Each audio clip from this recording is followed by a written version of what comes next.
Good morning, everybody. Happy Thursday. Look who's back. She came in yesterday, actually.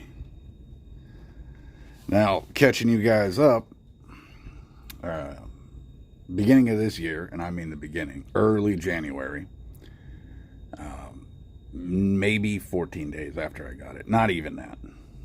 I pulled this device out to make a video for a viewer, turned it on, and within seconds, it got really hot, got to the lock screen, and froze, and then shut down. And that's all it would do. So I contacted Ayaneo, and it took a long time to finally get them to be like, well, okay, I guess it didn't take that long. It took a couple days back and forth. Finally, they said they would take it in for repair since really I didn't have it that long. Now, they sent me instructions on how to ship this item. And this is a couple things going on here. So the first thing they say in their instructions, they tell you to box it up. And then in that, they also say, if you have a storage bag for your device, please send it with the device along with a piece of paper inside it that says what's wrong with the device and your PIN number so we can unlock it. Well, I did have a storage bag. I had the brown leather storage bag you could get with this device. It cost a fair amount extra. And that storage bag was by far the nicest case or bag I've had for any handheld. That thing is well worth the money. You know how you buy something, sometimes you hold it in your hands and you're like, holy shit, this was worth it. It was worth it. It was the best case I ever had. So I didn't want to, but I sent it to them. Now, once they got my device and all that, a few emails back and forth, I mentioned, I was like, do you guys still have my storage bag? Make sure you make a note. I sent my storage bag like you told me. I want it back. Now, when we were emailing back and forth, they never acknowledged the fact that I said I sent my storage bag. They never talked to me about the storage bag. The whole time, I've been worried about this storage bag. When they emailed me that my device was ready and they're getting ready to ship it back, I said, please include the storage bag I sent you. Got home yesterday, seen the box that they shipped this back in, and it was way too small to contain my storage bag. Opened it up. Of course, it's just the DMG and not the storage bag. Now, if any of you looked up this price on the storage bag, it's a costly storage bag. I don't remember what it was at the time, but you can buy them on like AliExpress for like $60, $70 now. So I emailed them immediately and was like, what the hell? Where's my storage bag? I appreciate you fixing the device, but I would like the storage bag that was purchased as a perk with this item on Indiegogo. I sent them that email. Now, I was sitting there thinking about it. Since these have had thermal issues, they probably have a few of them. Now, I'm a paranoid person to some degree. I work in a repair shop. I understand how shit gets lost. Sometimes you need something to stand out. So I've sent them a second email now because they emailed me back this morning and they said, we are so sorry we lost your storage bag. That's it. We're sorry we lost your storage bag. Not, we gonna send you a storage bag. I'm sorry, we're gonna replace this or we're gonna look for it. So I just sent them back another email and said, if you're having trouble figuring out which storage bag is mine, I was like, it's brown leather. I took those straps, stuck them on the inside because immediately I removed the straps. I'm not going to carry this around like a purse. I put it in my bag, my backpack I carry every day. So I said I put all the little leather straps and all that inside the case along with the paper that had my PIN. Now I know that, and this is the email, and I was like, now I know that doesn't tell you which bag is mine. But on the back of the case, there is a small pocket that I assume they want you to use for ID, credit cards, use this whole thing like a personal wallet. I was like, in that little pocket, I stuck something to identify my storage bag. I told them I put a little blue separator tool that you get out of an iFixit kit. Looks like a guitar pick. I was like, and in it, you'll find that little blue guitar pick with TRL written on it. Now, I just made this one up for example, so it's actually wiping off pretty bad. We'll see what they say, because all they got to do is find the bag that has that sitting in the back pocket, and that back pocket is tight. It ain't slipping out of there. So we'll find out. We'll see what they say tomorrow. But let's check it out, guys. They have repaired it. It is back. All in all, I'm happy. I'm not trying to nitpick and be an asshole, but that's an expensive bag to lose. I want it back. Okay? Let's look at the DMG now.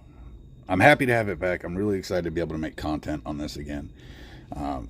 It died off so fast, I was still setting it up. So this is still not even fully set up. Sorry, I'm shaking the camera trying to get... I got it in a bad position. There we go. Let's launch some PS2. Let's test this out. It's already better than it was because I can get past the lock screen and do... Ooh, look at that. Sorry, guys. It's the first time I've actually turned something on since I've received it. Let's see here. Do you wish to create shorts? Create save data, whatever. I don't have a lot of time today because I was busy trying to rush and get something set up on here. So my video is late in the day. It should have been earlier. I apologize. Of course I'm going to do more on it.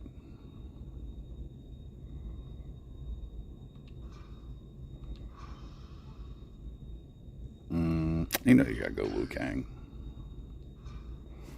I prefer Sub-Zero or Scorpion, but later I'll punch in the codes to unlock them immediately.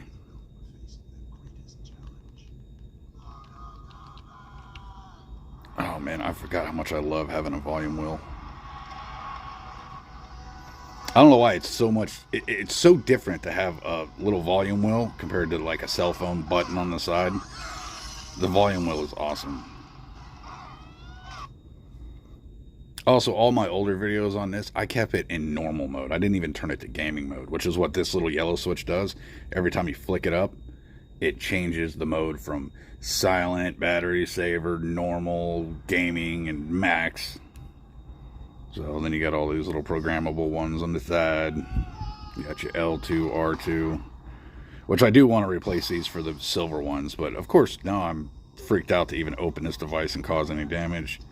SD card slot, which is what I use this for, getting the SD card out because it's in there and it's hard to press. So I use the edge of this and go doot, knock it out, and then there's your power button,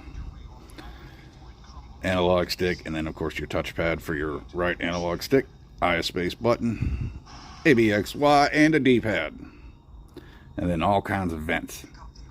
By the way, guys, this is the screen you're getting in the Retroid Pocket Classic. Okay. And this video is not going to do it any justice. But it is a beautiful screen. Come on, hurry up. I don't want to do this. There we go. Come on. What are these creatures?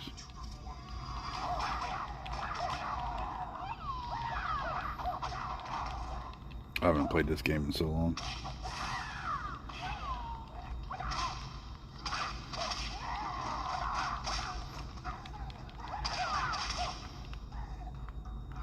Was it R1 to throw? Is that what that said? I'm trying to remember the throw button here.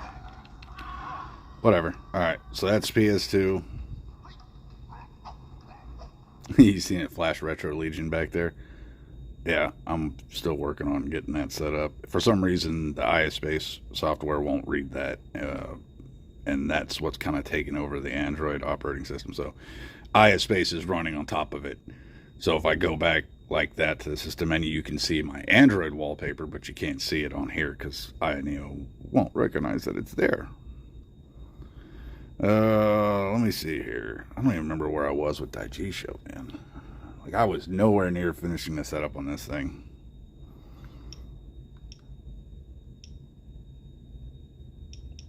Oh my god, all this is going to have to be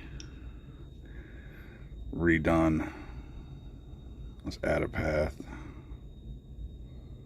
Disk path. Where you at? Where the hell is it? Oh, there it is. What did I go into? Game Boy Color. Use, allow, sync. By the way, that's how you set up a file path for DMG Show. I'm gonna jump into it though. Let's play something, huh? Let's jump on Shantae. Bloop.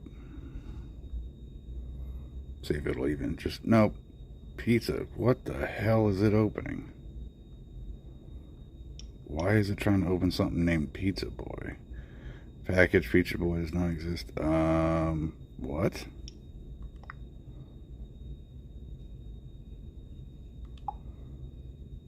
Well, that's something I've never encountered. DB tag, no, Pizza Boy does not exist on your device. Okay, we're just gonna back off that. Clearly something serious is going on with that.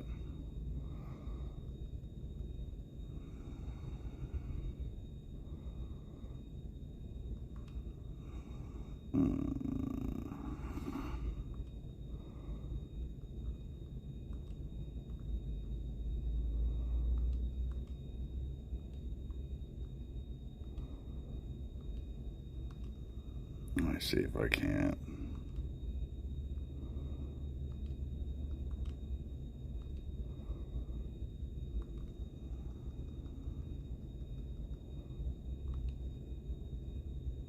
Sorry, I know I'm everywhere right now, but I can't remember.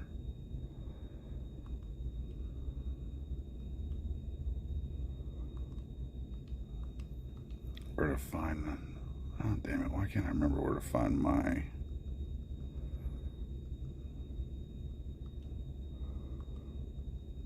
There it is.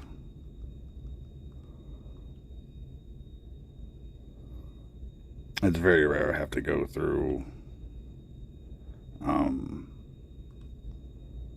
It's very rare I have to go through RetroArch itself to get anything going. Normally, I just use DMG Show, but clearly something's going on here because I don't know what the hell Pizza Boy is. I've actually never seen that. Oh, yeah. Little Game Boy Color action.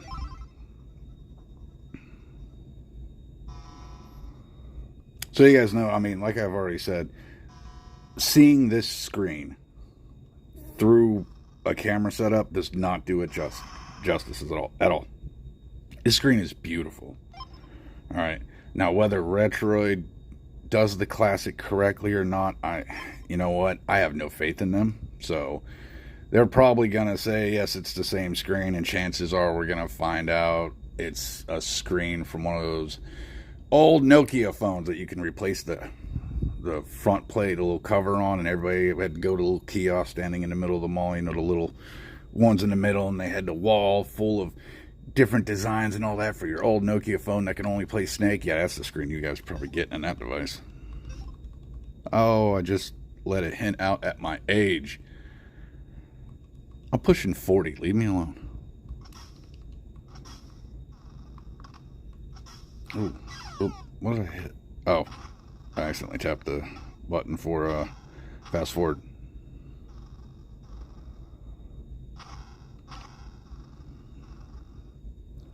Hopefully they fix my case issue because I got too busy thinking.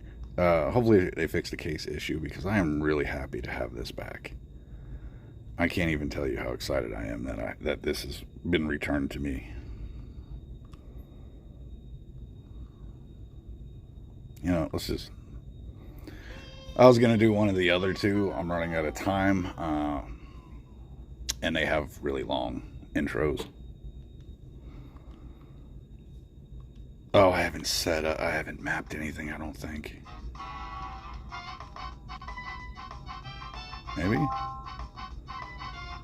Maybe it auto-mapped it for me. Or, oh, you know what? Maybe I mapped it before I sent it in for repair. I can't remember if I did anything with GameCube or not. Hell no. Let's go, little guy. Let's go green team, man. We'll take the Yoshi cart.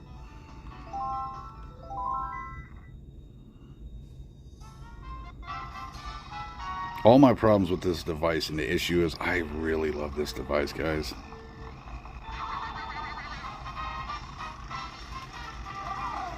Oh yeah, I keep forgetting it's GameCube, so I gotta... And yeah, in this video, I'm just testing it out after repair, so I'm not going through resolution, nothing like that, okay? And I'm sorry if that's something you desperately want to see. But I'm just not, you know, I just don't have time for it right now. Ran out of time really quickly this morning, and I'm sorry for that. But hey, I got a job. I got shit I gotta do. No. Why did like I seen it? I just drove right at it. One of those things where you see it and you just keep heading at it. Like, no, why? Anyway, GameCube. So it, all in all, it's running good. I mean, things like that Daigisho problem, that's not a device issue. That's all software related. Oh God, I miss playing Beyond the Beyond. I got this game from a friend when I was, middle school-ish, and played it on my PlayStation. Got really far in it, never beat it, and somehow lost the game. And it's one of my favorite PlayStation RPGs, right next to Breath of Fire 3. God, now I want like a Breath of Fire 3 DMG. Or a Metal Gear Solid one. Oh, I love a Metal Gear Solid one. Doesn't exist, but that would be cool as shit, right? I'm going to leave it at this screen. I'm not going to play it right now, but... God, it's back and it's beautiful, guys. If you're curious, it's the 8128 model. G3X Gen 2. But yeah, this will be the screen you get in the Classic. That, I mean, as far as we know. What do you guys think, man? What's your take on this? What's your take on a whole, like, storage bag situation? Because they kind of screwed me with that. Hopefully tomorrow morning I'll have an email from them. And hopefully that email is, we found your case, or we're going to replace your case, sir. One of those two damn things. Also, quick disclaimer, guys. I know my channel is not like the others. I mean, it is as far as what you're seeing on screen, like the content with the handhelds and the gaming. And the difference with my channel is the way I am. Okay? I'm not putting, I'm not putting on like a show for you. I'm not going to change who I am for anybody. And my channel, I get a lot of mixed reviews. I get people that are like, oh, gee, golly gosh, why did you say that? Oh, my God, someone's going to be offended. Oh, they're going to be offended. Well, here's the problem. Oh, it's not even a problem. Here's the thing. If something I said offends you, well, it was meant to offend you. I can't apologize for that. If I say something offensive and it hurts your feelings, you have feelings. Anyway, that was the intent. It's like cussing someone out and then apologizing. It wasn't a mistake. You did it on purpose. So I'm not going to apologize for that. Okay? There's things I believe in. There's things, well, I don't believe in. And what I mean by that is, I'm a firm believer in no one should tell you, like, what device you should buy and shouldn't buy and what you should like and how you should game, and you shouldn't use save states, and you should only use, actual hardware, and you should do it on a CRT TV, all that bullshit. No stock in that. Absolutely not. You do you. It's your life. Hell, I'm not going to tell you how to do it. Okay? And that's what I mean by what I do and don't believe in. So, and, if you hit the comments and something I said upset you, we could talk about it. You're not going to get an apology out of me. Even if by habit I say, I'm sorry, I don't really mean it. My channel's rough. Okay? I've warned you guys in multiple videos. I'm an asshole. And The original name for my channel was like Rude and Retro. You know what I mean? That's how it came across. That's how I'm going to be. I'm going to tell you the truth. I'm going to tell you how I feel. I'm going to be me. I'm going to be real about it. Sadly, that's going to take my channel almost nowhere. And if it does grow, it's going to be a slow process. Like it is. And I'm happy with the slow process because that means everybody that has subbed to my channel knows how I am. And I'm the type of person they're looking for. They're going to go watch a video on a device like this, and the person's going to be like, it's so amazing. It has no problems. You all should go buy it right now. And then you're going to swap to my channel, and you're going to hear, what the f is this piece of shit? You know what I mean? Which I don't mean that about this device. That's just how I am. It's not going to change. And like I said, I'm older. I don't sweat the small shit. If I say something about a company that's thousands of miles away in a whole different country, I really don't care about their reaction or how they feel. If they want to know how one of their handhelds performs or how it's received, then they go ahead. Watch one of my videos on it because I'm going to give you the truth about it. Okay? And like I've stated before, I am not the channel they are ever going to send an email to saying, hey, Retro Legion, would you like a test model of this handheld? Hell no, they're not ever going to do that. They're too scared to send it to someone that's going to be real. Now, I'm not saying the other ones aren't, okay? I'm a fan of Russ from Retro Game Core. Love Joey's Retro Handhelds. That dude, he's right there in the same category as I am. He's not as vulgar as I am. I know he wants to be. But he's already got like the whole ad revenue sponsors and all that. So he's got to watch it a little bit at least. But he does keep it real too. So Russ, Joey, those are the guys I watch. Wolf Den, which I know the sponsor of my channel, me and him argue about this. But I do like Bob Wolf, I like his stuff. ETA Prime, Taki, all those guys. So anyway, guys, I didn't mean to spend the last 5 minutes talking about that. I've just been dealing with some comments. Now there's a comment out there I'm talking to a guy about, and it was something I remarked about Retroid, and I don't know. You know how you read things like that, and in your head the person's being an asshole. So it was one of those situations. But I think he's an alright guy. He understands venting. We'll see. You know what I mean? And if you're watching this, man, I get what you're saying, but I'm just not super worried about that. Like I said, at this point in time in my life, at my age, if they take offense to it, they should. And if they get on here and have something to say to me about that, maybe they need to, reevaluate how they're doing business, which I hope they do. Because currently, fuck you, Retroid. Fix your shit. Stop lying to people. Wow, I really didn't want to say anything about them in this video. So, ignore I said that. All right, guys, I got to get the hell off here. I actually should have clocked in like 7 minutes ago. So, you're costing me money. I apologize for the lateness of the video and how rushed it was and how this wasn't fully set up. Hopefully, next time you see this will be fully set up and ready to go. I got new stuff showing up all the time. So, we'll keep this train going. I mean, as long as you guys are watching it, I'm going to keep doing it. And if you've ever caught one of my live streams, the one I did, you'll also notice that even if nobody watches, I'm still going to do it. So these will be here whether you watch them or not. All right, see you guys in the next episode.